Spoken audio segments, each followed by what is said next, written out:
Hi everyone, welcome to the pilot episode of these currently untitled series of E.E.Mercantile and Company informative little videos. I am Chris. I am the founder of E.E.Mercantile and Company, which is a earth-friendly general store in Chicago. Maybe some of you know how to shoot videos because I'm seeing all sorts of like strange lighting situations going on. There's more than one reason why I haven't participated as yet so far in these virtual videos of 2020, which have become really popular. One of which is that I'm extremely awkward, and so I don't know how to make a video, and you're probably tuning out already. Another thing is, yeah. So like I know I'm supposed to have the light in front of me. I have a light in front of me. There's no light in this house that is as bright as evidently needs to be. So as soon as I hit the record button, all the light just goes away. So hopefully you can see me. I'm sure you can see my shimmery E.E.Mercantile and Company logo shirt. You can see my new piece of Aki jewelry that I got at Tarnish in Chicago. I don't know if you can see my Envision Positive earrings. But anyway, I've probably lost a lot of you there, and that's not the point of these videos. The point of these videos is that there'll be a little bit of information about the company for pretty much anybody. So some of you have already been customers of E.E.Mercantile and Company for a while, and I so appreciate you. Some of you might just first be learning about the business. And I think that there is a lot to tell within this business, both about the concept itself, but more so on the products that we stock. So there's a lot of positive messages within them that I think people need to hear about.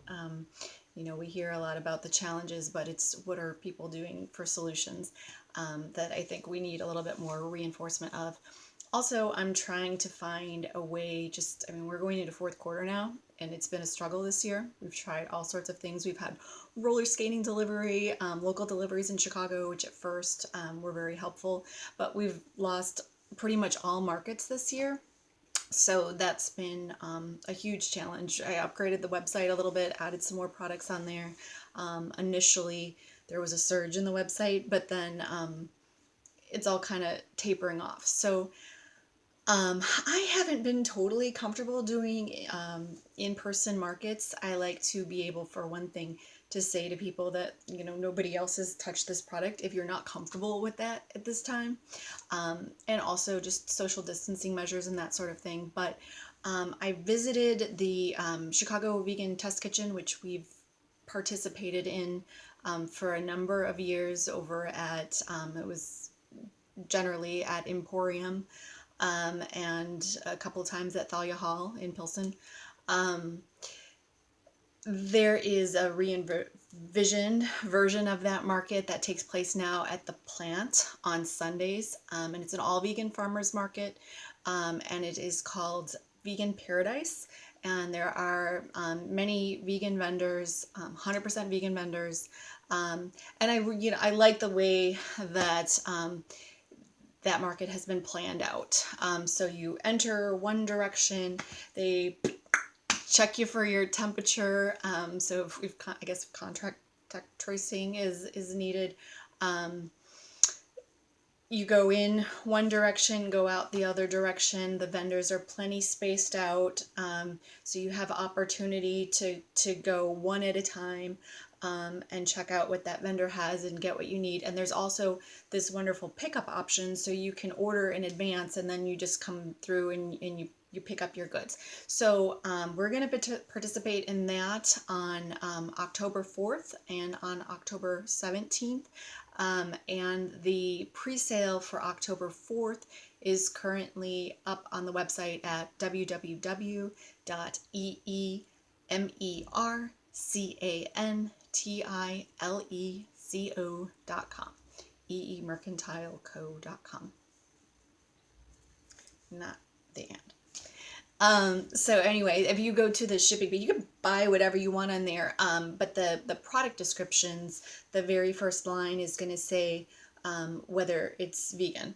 And the only products which we stock which would never not be vegan are those which contain honey or those which contain beeswax. And the makers which I stock of that are cognizant about sustainable sourcing of that. A lot of times they're working with local keepers, but that's not vegan product. And so this is a vegan market. So I do ask that you can technically purchase anything off of the website, but just take a look at that if you plan to pick up at this market on the 4th or on the 17th at the plant, and look for the product which is vegan.